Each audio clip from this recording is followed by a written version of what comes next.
बेलानगर के एक किनारे रामू किसान रहता है। रामू एक गरीब और बूढ़ा किसान है।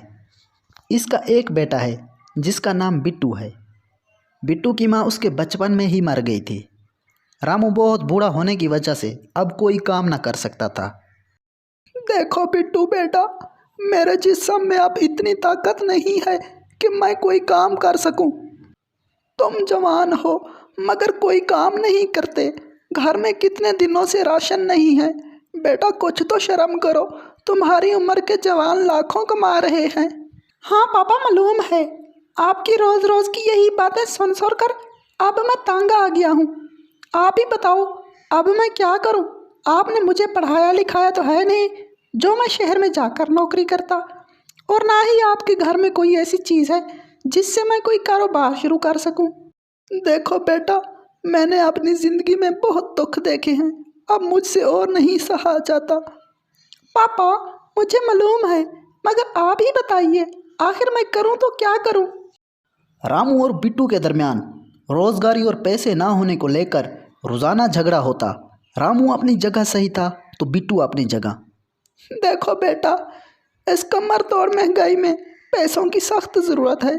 खाने के लिए कुछ तो चाहिए। अब सिर्फ मेरे पास एक ही उम्मीद है। क्या उम्मीद है पापा, कौन सी उम्मीद है। यहाँ से दूर सूर्याबन में मेरा एक दोस्त है, वो बुजुर्ग है। मैं काफ़ी अरसे से उससे नहीं मिला, मगर उसने मुझसे बोला था कि अगर किसी दिन मेरी मदद की ज़रूरत पड़े तो याद करना मुझे। मुझसे जितना हो पाएगा मैं करूँगा।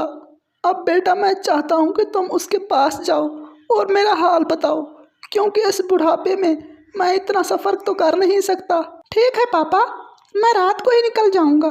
फिर बिट्टू रात को सूर्याबन की तरफ निकल पड़ता है और सुबह सवेरे उस बुजुर्ग के ठिकाने पर पहुंच जाता है। वो बुजुर्ग बहुत बूढ़ा और इबादत गुजार था। बिट्टू जाकर बुजुर्ग को आदाब बोलता है और बताता है, अरे दरवेश, मैं बेला नगर से आया हूँ और रामू किसान का बेटा हूँ। उन्होंने मुझे आपके पास भेजा है। अच्छा, तो तुम मेरे प्यारे दोस्त के बेटे हो।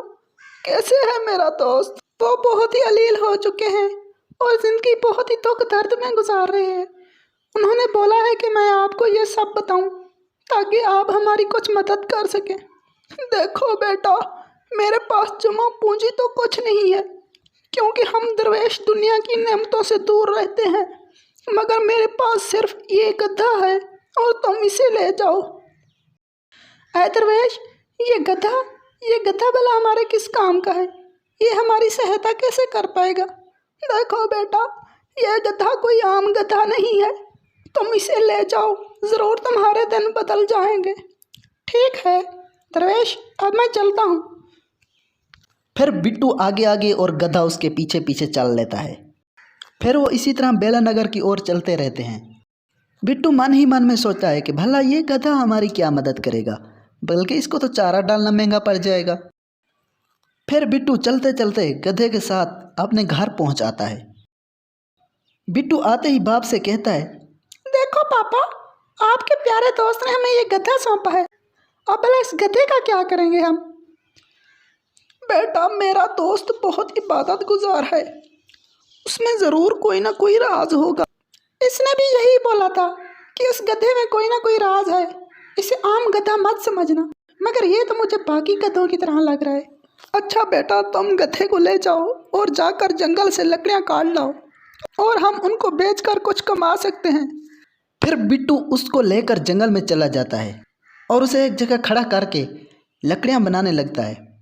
और जब वो लकड़ियाँ उस पर लादने लगता है तो गधा उछल कूद करके लकड़ियाँ गिरा देता है। बिट्टू बहुत कोशिश करता है मगर गधा बार बार यही करता है। फिर बिट्टू घर आकर रामू से कहता है, पापा ये रहा आपके दोस्त का गधा, ये किसी काम का नहीं है। फिर बिट्टू गधे को खूब पीटता है। अगले दिन बिट्टू फिर जंगल में गधा लेकर जाता है तो गधा फिर वही काम करता है और लकड़ियाँ गिराकर भाग जाता है। बिट्टू बहुत परेशान होता है। फिर कुछ देर बाद जब बिट्टू उसका पीछा करता है और देखता है कि गधा एक पुराने कुएं के किनारे उछल कूद कर रहा है, बिट्टू दिल ही दिल में सोचता है कि आज तो ये गधा कुएं में गिर जाए, जान तो छूट जाएगी इससे। फिर उसे लगता है कि शायद कोई राज हो। जब वो कुएं के करीब जाता है तो देखता है उससे सुनहरी शुआएं निकल रही हैं।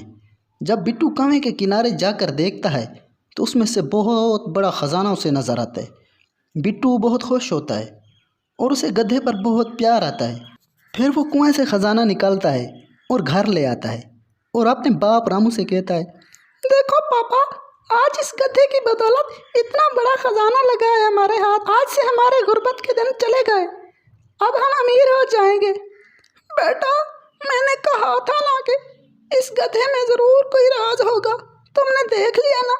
इस तरह से दोस्तों रामू के दिन फिर जाते हैं। तो दोस्तों कहते हैं ना, गुर्बत हमेशा नहीं रहती, वक्त एक सा नहीं रहता, और ऊपर वाला जब भी देता है छप्पर पाड़ के देता है।